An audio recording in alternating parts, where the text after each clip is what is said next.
नमस्ते। आज हम बात करेंगे एक ऐसी आवाज की जो आज से लगभग 600 साल पहले गूंजी थी। एक ऐसी आवाज जो समाज के हर बंधन को तोड़कर सिर्फ एकता और बराबरी की बात कर रही थी। जी हाँ, हम चल रहे हैं 15वीं सदी के महान संत और कवि रैदास की दुनिया में। और उनकी कही एक बात, प्रभु जी तुम चंदन हम पानी, सुनने में कितनी सीधी साधी लगती है ना।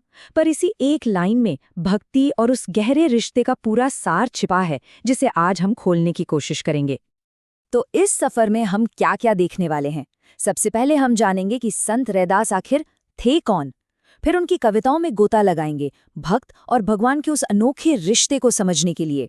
हम ये भी देखेंगे कि कैसे उन्होंने ईश्वर को सबकी बराबरी करने वाला बताया, उनकी लिखने की कला कितनी कमाल की थी, और आखिर में हम सब मिलकर ये समझेंगे कि उनका संदेश आज भी हमारे लिए इतना जरूरी क्यों है। तो चलिए शुरू करते हैं।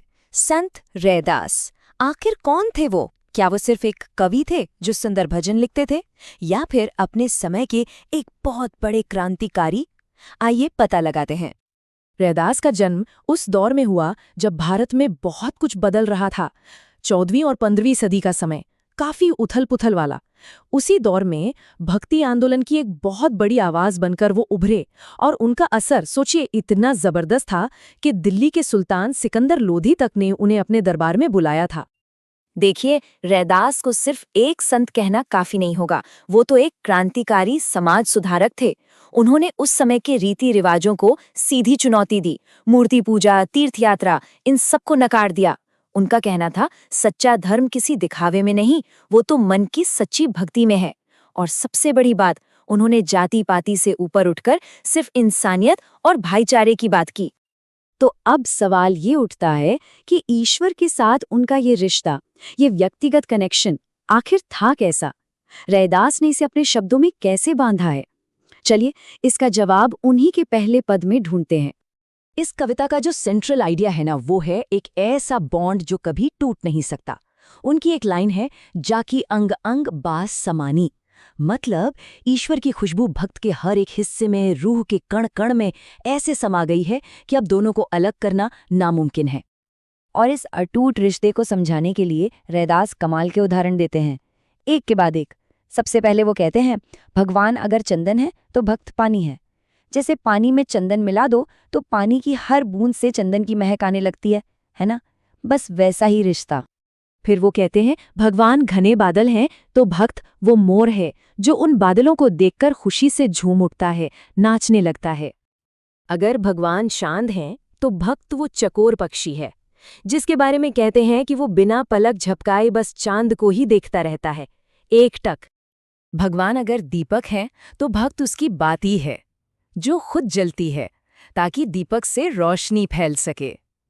क्या खूबसूरत कल्पना है। और फिर मोती और धागे का उदाहरण। भगवान मोती हैं और भक्त वो धागा जो उन मोतियों को एक साथ पिरोकर एक कीमती माला बनाता है। धागे के बिना मोती बिखरे हैं और मोतियों के बिना धागा अकेला। और इन सारे उदाहरणों के बाद रैदास पूरी विनम्रता से अपने रिश्ते को एक नाम देते हैं। वो कहते हैं, भगवान स्वामी है और मैं उनका दास हूँ। ये जो भक्ति है ना, ये दास भाव की भक्ति है, समर्पण की चुरांत अवस्था। लेकिन रुकिए, रैदास की भक्ति सिर्फ यहीं तक सीमित नहीं थी। ये सिर्फ एक व्यक्तिगत एहसास नहीं था, इसका एक बहुत बड़ा सामाजिक पहलू भी था। अपने दूसरे पद में वो हमें एक ऐसे ईश्वर से मिलवाते हैं जिनकी नज़र में कोई ऊंच नीच, छोटा बड़ा है ही नहीं। और सच कहूं तो यही उनका सबसे क्रांतिकारी विचार था। इस पद में रैदास ईश्वर को एक बहुत ही प्यारा नाम देते हैं, गरीब निवाजू। इसका मतलब है गरीबों पर, दीन दुखियों पर कृपा करने वाला। ये सिर्फ एक नाम नहीं है, ये तो ईश्वर का कैरेक्टर स्केच है कि उनका भगवान कैसा है। और फिर वो जो कहते हैं वो सुनकर तो रोंगटे खड़े हो जाते हैं। वो कहते हैं, जाकी छोटी जगत को उलागे तापत तू ही ढरे। मतलब, हे ईश्वर, जिस इंसान को छूने से दुनिया अपवित्र हो जाती है, जिसे यह दुनिया अछूत मानती है, तुम्हारी कृपा तो खास तौर पर उसी पर बरसती है। सोचिए, उस जमाने में ये कहना जाति व्यवस्था पर कितना सीधा और कितना बड़ा हमला था। यानी रैदास का जो ईश्वर है वो किसी समाज के बनाए नियम से नहीं बंधा है, उसे किसी का डर नहीं है। जैसा कि वो खुद कहते हैं, नीचू ऊंच करे मेरा गोविंद, काहू ते न डरे। मेरा गोविंद, मेरा ईश्वर समाज के सबसे निचले पायदान पर खड़े इंसान को भी सबसे ऊंचा दर्जा दे सकता है, और ऐसा करने में वो किसी से नहीं डरता। और ये सिर्फ कोई ख्याली बात नहीं है। अपनी बात को सच साबित करने के लिए रैदास उस समय के दूसरे संतों का उदाहरण भी देते हैं। नामदेव, कबीर, त्रिलोचन, सधना, सैनु, ये सब वो संत थे जो समाज की नज़रों में नीची जातियों से आते थे, लेकिन ईश्वर की कृपा ने उन्हें इतना ऊंचा उठाया कि आज सदियों बाद भी हम उन्हें याद करते हैं। अच्छा, हमने इन पदों का मतलब तो समझ लिया, जो कि बहुत गहरा है, पर कभी सोचा है कि ये सुनने में इतने अच्छे, इतने संगीतमय क्यों लगते हैं? इन्हें याद रखना इतना आसान क्यों है? इसका राज रैदास के काव्य शिल्प में, यानी उनकी लिखने की कला में छिपा है। जरा इन शब्दों पर गौर कीजिए। पानी, समानी, मोरा, चकोरा, बाती, राती। देख रहे हैं? हर लाइन के आखिर में एक जैसी आवाज वाले शब्द हैं। इन्हें तुकांत शब्द कहते हैं।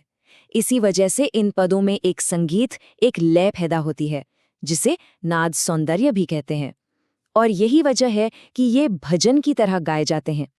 एक और मजेदार बात, रैदास ने ये पद ब्रज भाषा में लिखे थे, जो उस समय आम लोगों की भाषा थी। और कमाल देखिए, उनके इस्तेमाल किए हुए कई शब्द जैसे मोरा, चंद, राती आज थोड़ा सा रूप बदलकर हमारी मॉडर्न हिंदी का हिस्सा बन गए हैं। मोर, चांद, रात्रि। और एक चीज आपने नोटिस की, रैदास अपने ईश्वर को किसी एक नाम से नहीं बुलाते। कभी प्रभु जी, कभी राम, कभी स्वामी, तो कभी गोविंदु। ये इतने सारे नाम दिखाते हैं कि उनका रिश्ता भगवान से कितना गहरा और कितना निजी था, जैसे हम अपने किसी बहुत करीबी को कई नामों से बुलाते हैं। तो चलिए अब इन सारी बातों को समेटते हैं। इन शक्तिशाली पदों का जो निचोड़ है, जो असली संदेश है, वो क्या है? अगर हम रैदास के संदेश को 3 हिस्सों में बांटें तो वो ये है। पहला, अटूट भक्ति, यानी ईश्वर के साथ एक ऐसा गहरा पर्सनल कनेक्शन जो कभी न टूटे। दूसरा, ईश्वर की कृपा सबसे ऊपर है, उसकी दया सबके लिए बराबर है, चाहे कोई किसी भी जाति या समाज का हो। और तीसरा, जो सबसे बड़ी और क्रांतिकारी बात है, असली आध्यात्मिकता, सच्ची भक्ति किसी भी तरह के सामाजिक भेदभाव से बहुत बहुत ऊपर है। और अब अंत में एक सवाल जो रैदास हम सबके लिए छोड़ गए हैं। आज की दुनिया में, जहां हम आज भी धर्म, जाति और न जाने किन किन चीज़ों पर बटे हुए हैं, वहां एकता और बराबरी की ये 600 साल पुरानी आवाज़ हमें क्या रास्ता दिखा सकती है? सोचने वाली बात है ना?